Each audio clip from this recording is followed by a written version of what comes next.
I'm Lindsay Smith with RealAgriculture.com. I'm joined today by Jan Dyer. She's the Director of Government Relations with the Canadian Canola Growers. Welcome here, Jan. Thank you. All right, so Jan, lots of discussion. Of course, Parliament is now back in session, which we've got all sorts of laws and lovely bills coming forward. Take me through how a bill comes to be and how then that bill moves through the process and becomes law. Okay. First of all, I would say that most legislation, the bulk of the work goes on ahead of time. Before you see the bill in Parliament, there is usually extensive study, lots of analysis, lots of consultations, either written in person, town hall meetings, formal submissions. There's a vast array of mechanisms that can be used in formulating a piece of legislation. For example, C-18 that's currently before Parliament, the Agricultural Growth Act, is actually a larger bill that combines a number of amendments to various pieces of legislation that require updating. So the government's taken the opportunity to take all the input from the consultations that they've had on the various pieces of legislation that need to be updated and put it in one bill for consideration, and that in turn will update a number of other pieces of legislation. It's an efficient way to do a number of things at once when some of the subjects are related. So now that's sort of what goes into a bill coming forward. But of course, once a bill is presented, there's then a process to which groups like yourselves and other interested parties and industry can then still discuss what's going into that bill. So walk me through sort of once a bill has been presented, what's the process? Well, the process is formalized in terms of how Parliament deals with it. Once a bill is formulated, after the consultations have been done, and I should say that farm organizations often have a big part in what goes into a bill at the beginning. They regularly speak to legislators and decision makers about what changes are required. There is often review of standing acts that are required by legislation. A number of acts, for example, that have regulatory mechanisms have built-in mechanisms that say they need to be reviewed every, say, 5 or 10 years. So those kinds of things go into the formulation of the bill. When it's first introduced into Parliament, it is read into the record of Parliament in what's called first reading. That is, it's presented, it's introduced, and then time is allotted in Parliament for discussion and debate. The bill will come back at second reading for a more fulsome debate. So at second reading, that's where you see, if you watch CPAC or you stand up and watch the House of Parliament at any point, you will see debates being discussed. The Bill C-18, for example, was discussed over a number of days last spring and just before June when Parliament recessed. That's the opportunity for the government to answer questions, for the opposition members, for other parties to have a say about what's in the bill. So they will have looked at it, they will have their own views because they will have spoken to individuals, they will have done their own analysis, they will have been talking to farm groups or trade associations or other people interested in what's going forward, and they will have views and they will bring those views forward in Parliament. So that's what's called second reading. So they read it in for the second time and then they have debate.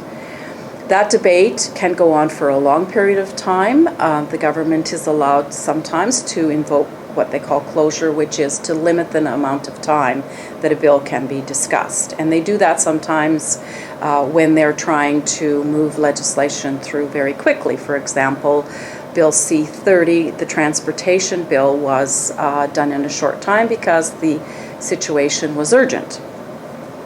So after the bill gets debated in second reading, then it's passed to the committee, the appropriate committee for the bill in question. So for most agriculture issues, it goes to the Standing Committee on Agriculture and Agri-Food, where the committee convenes to discuss the bill, and they call witnesses. So a number of witnesses can be called. As an individual, you can actually ask to be a witness for the bill if you have something to say. I don't think it's commonly understood that committee meetings are open to the public.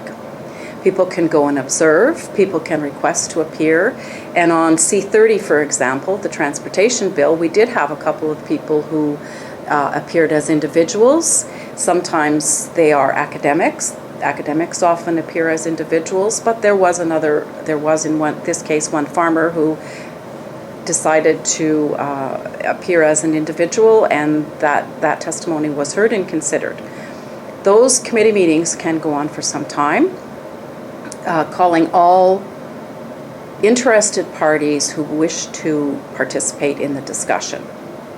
Once those testimony have been heard and all members of the standing committee, so it's an all-party committee, have had an opportunity to hear the testimony, the committee then deliberates on what they've heard.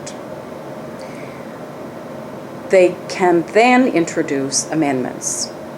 The final piece of the committee meetings is what they call a clause-by-clause consideration. When they take the bill, they read each clause individually, they vote on whether that clause can pass, and at that time, anyone on the committee can introduce amendments. Of course, they don't have to be accepted. If you have a majority government and you don't wish to accept the amendment, of course you have that right. This is where the role of the parliamentary secretary for agriculture, for example, would have a large role. If the government decides that they've heard enough evidence that they should make some amendments, they will in fact have that introduced through the parliamentary secretary. And in fact, on Bill C-18, the parliamentary secretary has promised that there will be an amendment clarifying some of the language on farmer-saved seed. So we already know that that amendment will be introduced. Once the bill has passed the clause by clause, it is reported back to Parliament for third reading, and it will be reported back with the amendments if they're accepted by the committee. It's read a third time, it's passed, and then it goes to the Senate. And the same process happens again. The Senate considers the bill, reads it first and second time, considers the bill in Senate committee meetings. In the case of agriculture, it's the Standing Committee on Agriculture and Forestry. They also call witnesses, often the same witnesses, hear the same testimony. The Senate can also make amendments at that time. There's one other mechanism that we saw a lot in C-18 that I think is worthy of mention, and that is that individuals can petition to have their views considered on a bill. We saw lots of petitions on C-18. Various members of the public petitioned their MPs to stand up in the House and raise the issues that they were concerned about. In C-18, a lot of that was surrounding UPOV 91 and the right to save seed. So that's all input that the government hears when they're debating the bill that can lead them to change their mind about how they present the bill, make amendments, make adjustments. So once it's through the Senate, again, after hearing all the testimony and passing clause by clause, then it goes for royal assent and finally comes into force. Bill doesn't necessarily have to come into force immediately after assent. It can come into force a number of days later or a period of time later. So not necessarily as soon as it receives royal assent does it come into force. After that, then there's the regulatory process, which is again an opportunity for public input on how the bill gets implemented. A good deal of how things actually happen in the regulatory process.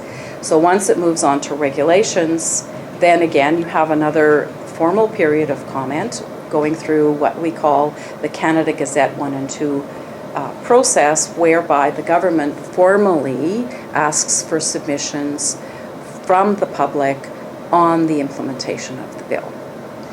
Again, that's where farm associations have a big role.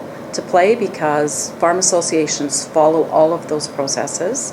They will make submissions on behalf of their members, addressing the implementation, addressing their concerns, continuing to push for the things that they've heard from their members. They can have heard from their members through open dialogue. They can have heard from their members through open annual general meetings where issues are raised on the floor. There's a number of various mechanisms that farm organizations use to gather that information. So there can be lots of input. There can be lots of opportunity for dialogue, discussion, for changes. And so the process is fairly lengthy, but again, it's a democratic process whereby people do get to have a say about the legislation, the regulations that follow, and how the policies get adopted.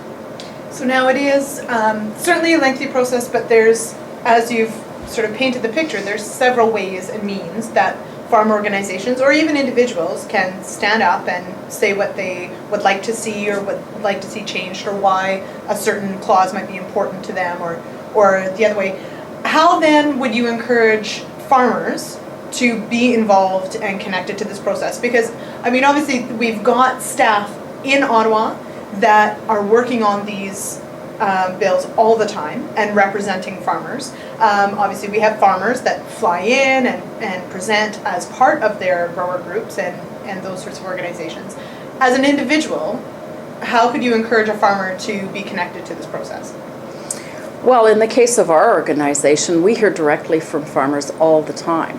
They email us, they call us. The Canadian Canola Growers has the advantage a little bit in that we hear from growers on a daily basis when we administer the programs for them. So farmers often take that opportunity when they're applying for their cash advances to tell us about other things that concern them. We take note of that. We listen to their concerns. We have dialogue back and forth with them as individuals. But primarily, the way that input comes to us is through our board of directors. Our board of directors are all farmers. They are all elected in their respective regions within the provinces that we have members in, so Ontario, Manitoba, Saskatchewan, Alberta, and BC. Primarily, they gather information from their local regional associations. Alberta, for example, has a series of regional meetings every spring where they discuss issues with their growers. Those go to the Alberta Canola Associations. Then the Alberta Canola Association representatives on the CCGA bring those issues to us. So that's where we make the decision about what to follow, and we give the information back out to them. For example, on transportation this year, we are actually going out to help with some of the discussions about how the Bill C-30 has gone through, what the implications are for growers, what the regulations imply for transportation, etc. So it's a two-way dialogue where we hear directly from farmers, we tell them what we think is going on in Ottawa and other places, and so that's how the information gets exchanged. Wonderful. Thank you so much, Jen.